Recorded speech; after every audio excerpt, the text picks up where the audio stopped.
It's Real Radio, brand new music in just a minute from the fellow who's with us tonight. It's Marcus Collins. How are you? Hello, I'm very well. How are you? Yeah, very nice to meet you. Very nice. And it's all go at the moment for you. Where do you want to start? We've got the tour, we've got the single, we've got the album. It's just all been happening. You've been busy since the end of the show. I haven't stopped since the end of the show. We've been writing, we've been recording in the studio, and now we've got the tour and the launch of the album. So yeah, it's very busy. Wow. Let's talk about the single first, shall we? Seven Nation Army, very, very famous song. It's quite a brave cover version to do, though, isn't it? It is. I wanted to do something iconic, and it's been about 9 years now since the original was out, so I thought, let's breathe some fresh air into it and just put another take on it. Yeah. Have you always been a fan of that song, then? I love that song. There's something about the guitar riff that's just very memorable, and it stays with you.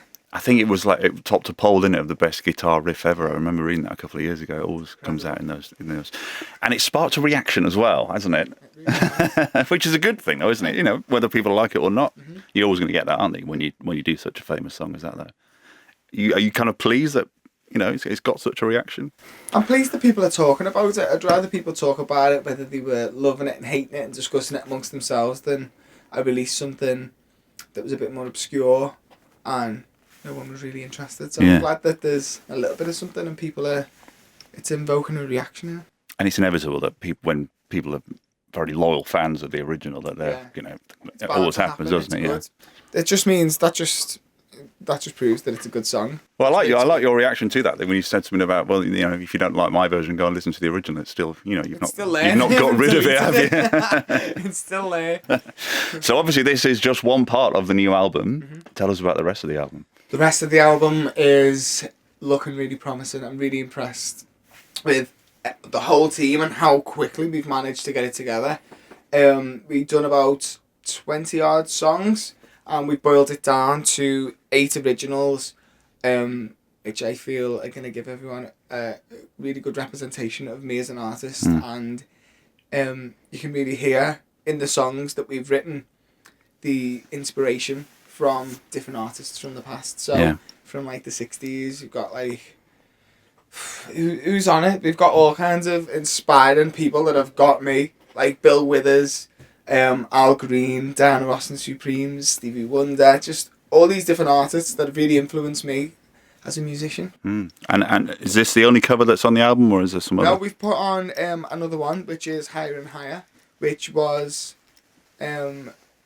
it was the most popular one that I've done, and I've put that on there as a thank you to Jackie Wilson as well, and I do kind of love the song, so I couldn't help myself but put it on. You obviously sang that on the X Factor, though, on the show, and it made me feel that it had to be on there. It earned its place to be on there, because not only did I get to wear a pink suit when I sung it, people voted, and on a serious note, people voted to put their money. That's their song, basically, because they paid for that. They voted. They spent their wages to vote for me. And if it wasn't for them voting that week, I wouldn't have got through to the next week's, and then I wouldn't have been in a position to make an album. So that was kind of a thank you to say, let's all just stop for a minute and look at this. And this is where we started, and look at the rest of it that's kind of grown from that. Yeah. So it's a thank you. So was it that week when you really kind of thought, oh, hang on, I might actually, go all the way in this competition? Or was it the Lenny Kravitz week when you sang that song? I think Lenny Kravitz week, that was week 3. That was when I started to think,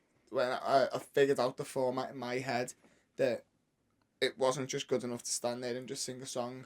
I needed to really connect and exude everything about my personality and give everything full out.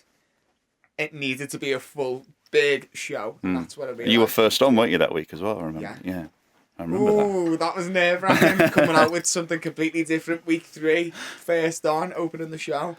But I remember that. Wow. Yeah, blimey. Well, we'll talk some more about X Factor and other stuff in a bit, but do you want to introduce a single? We'll play it right now. Yeah, I'd love to.